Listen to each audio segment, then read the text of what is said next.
Hi అండి. నమస్తే. Welcome to Suhasini's kitchen. నేను మీ సుహాసిని రెడ్డి. ఈరోజు మన కిచెన్‌లో మినపప్పు దోసను ప్రిపేర్ చేసుకుందాం. చాలా చాలా రుచిగా ఉంటుందండి. కేవలం మినపప్పు ఉంటే చాలు మనం రుచికరమైన దోసలను ప్రిపేర్ చేసేసుకోవచ్చు. అది కూడా ఇన్‌స్టెంట్‌గా. మార్నింగ్ టైమ్‌లో హడావిడి లేకోకుండా ఈ దోసలనైతే ప్రిపేర్ చేసేసుకోవచ్చండి.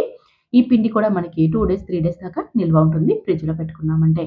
అంతే కాకోకుండా మినపప్పు మన ఆరోగ్యానికి కూడా చాలా మంచిదండి. ఎముకల దృఢత్వానికి ఇది చాలా ఉపయోగపడుతుంది.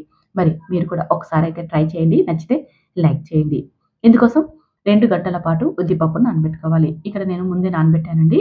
చూడండి 2 గంటలకు మనకి పప్పు బాగా నానిపోయింది కదా! ఇప్పుడు శుభ్రంగా ఒకసారి లేదా 2 సార్లు కడగాలి. మనం నానబెట్టేటప్పుడు కూడా 2, 3 సార్లు శుభ్రంగా కడిగి నానబెట్టుకోవాలండి. తర్వాత కూడా 1, 2 సార్లు శుభ్రంగా అయితే కడగాలి. ఇలా కడిగిన పప్పును మిక్సీ బౌల్‌లోకి వేసేసుకోవాలి. మనం ఎన్నో రకాల దోసలు తిని ఉంటాం. ఒకసారి ఈ మినపప్పు దోసలు తిని చూడండి. చాలా రుచిగా ఉన్నాయి. నాకైతే చాలా బాగా నచ్చేసేసాయి.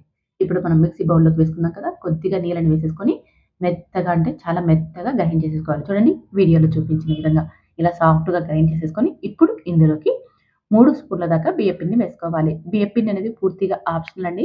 కాకపోతే వేసుకోవడం వల్ల మనకి కరకరలాడుతూ చాలా బాగా వస్తాయి. వేసుకోకుంటే చాలా మెత్తగా వస్తాయి. వేసుకున్నామంటే కాస్త కరకరలాడుతూ వస్తాయి.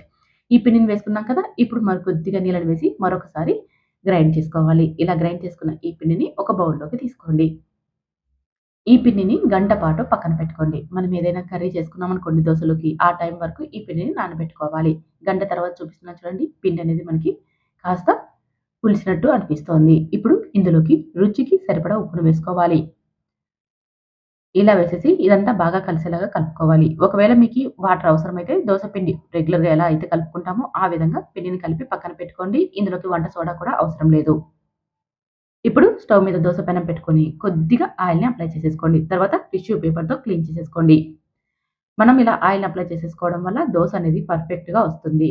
మనం ఆయిల్‌ని అప్లై చేసిన తర్వాత టిష్యూ పేపర్‌తో తుడుచుకోకుండా అలాగే ఉన్నిచ్చామంటే దోస అనేది పెనంకి కాకోకుండా గరిటెకి అతుక్కొని మనకి పక్కకు వచ్చేస్తుంది. అందుకని ఆయిల్‌ని అప్లై చేసిన తర్వాత టిష్యూ పేపర్‌తో క్లీన్ చేసేసుకొని ఒక గరిటె పిండిని వేసేసుకొని చూడండి ఎంత పలుచగా దోసలొచ్చాయో ఇలా ఎంత వీలైతే అంత పలుచగా దోసను వేసేసుకొని 5 నిమిషాల పాటు ఫ్రై అవ్వనివ్వాలి. 5 నిమిషాల తర్వాత దోసను తీసేసుకోవడమే. ఇలా వన్ సైడ్ మనం ఫ్రై చేసుకోవచ్చు. లేదంటే 2 సైడ్స్ కూడా మనం దోసను అటు ఇటు తిప్పుతూ ఫ్రై చేసేసుకోవచ్చు. ఇప్పుడు మరొక దోసను వేసి చూపిస్తున్నాను చూడండి.